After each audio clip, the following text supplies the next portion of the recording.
what are the foundations of spiritual development? It is common in our culture that one group of people will completely deny any of this has the possibility to even exist, and another group of people will say that you already are maybe some kind of master or evolved spirit that is on its way to some form of ascension, and so there's no need to develop.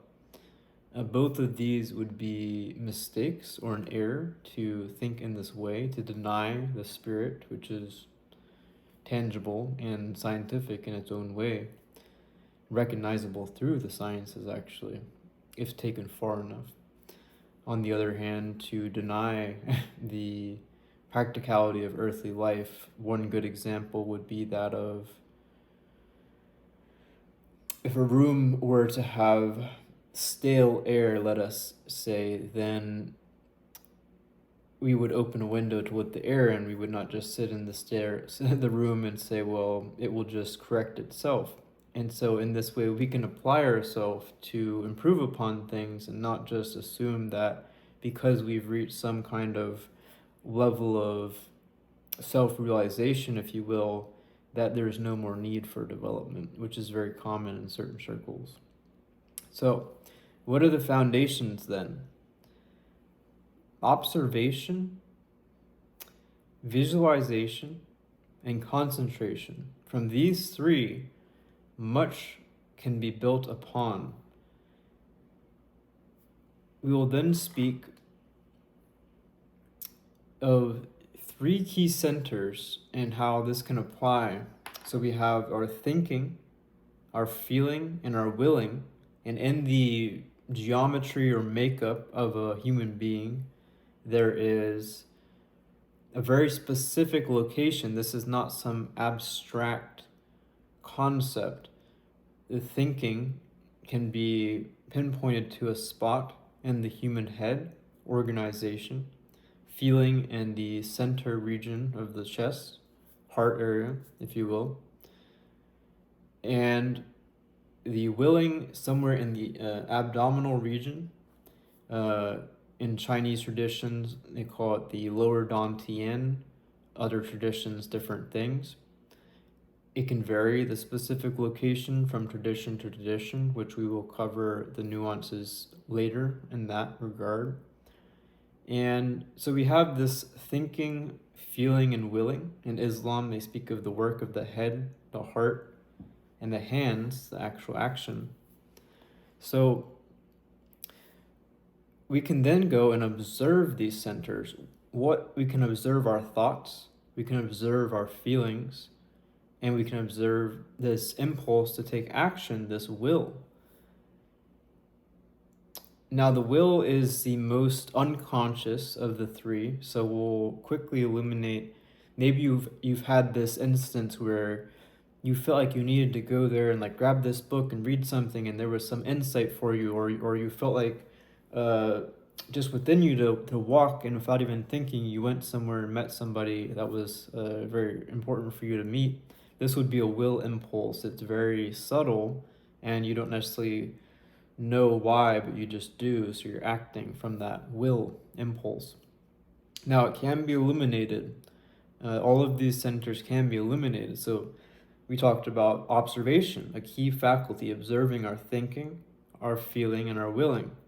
Now, actually, the visualization, there are specific visualizations that can be done in the thinking center, in the feelings, and in the will center that can illuminate these centers and actually change the geometry, if you will, or change the qualities in these centers. Now, not so wise to go and practice willy-nilly, but there are practices that are available that you can explore that have been more or less fleshed out for this. Now, another layer of this is that there are levels to realizing these centers. So the first level would be to simply observe your thinking, your feeling, and your willing. That's one level of development.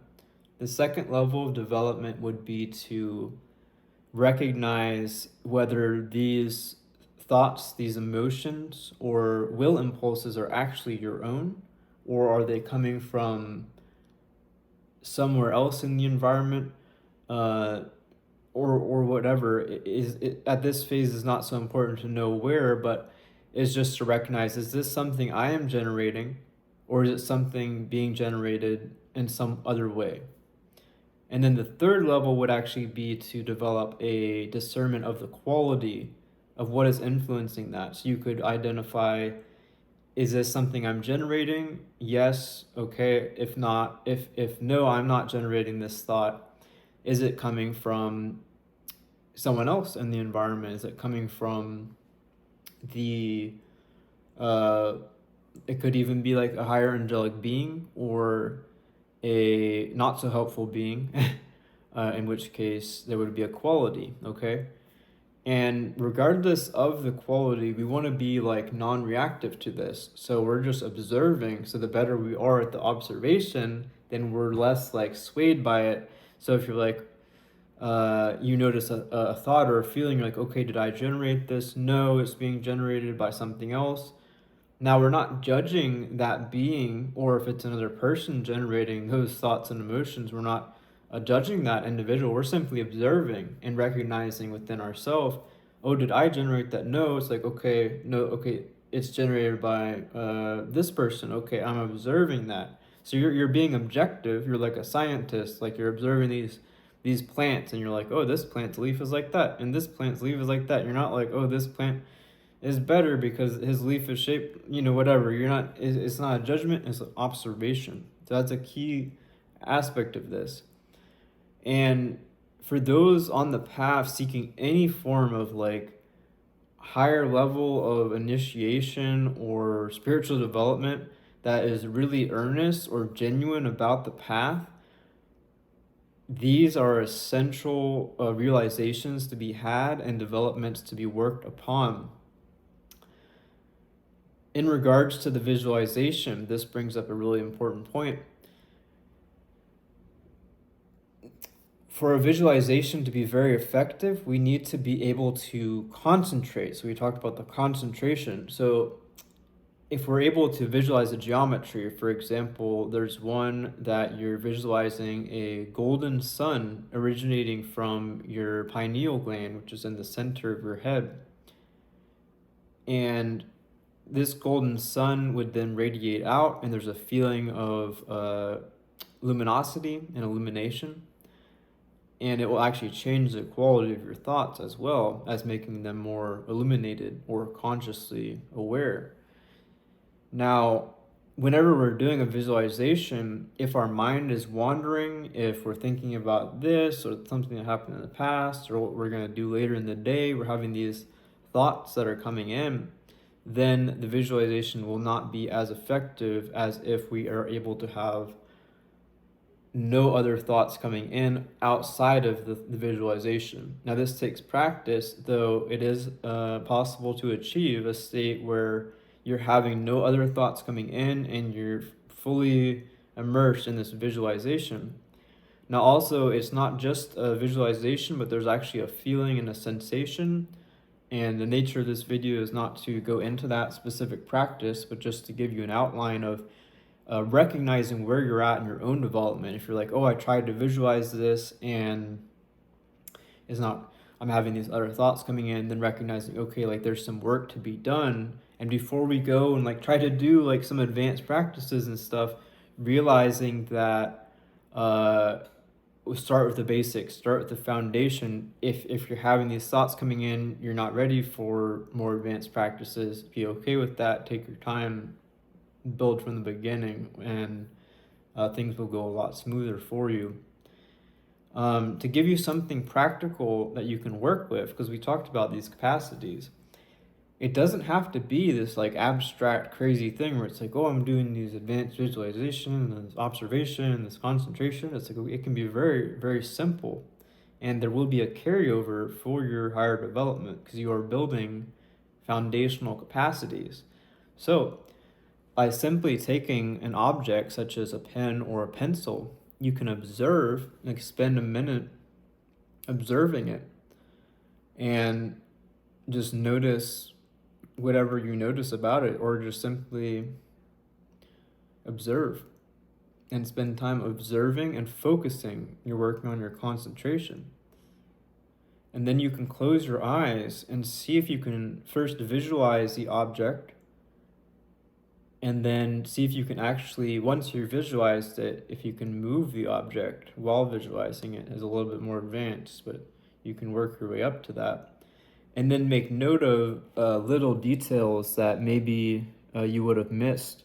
So maybe some of the lettering, or the amount of spirals or things like that, and see like how accurate was your visualization. And in the future, you can work towards developing it further. And so that's a good way to assess. And so if we are really earnest about this path and developing, there's many different ways you can develop, though there are foundational aspects. So regardless of what school of thought you're coming to, these aspects of observation, concentration, visualization will be very helpful for you.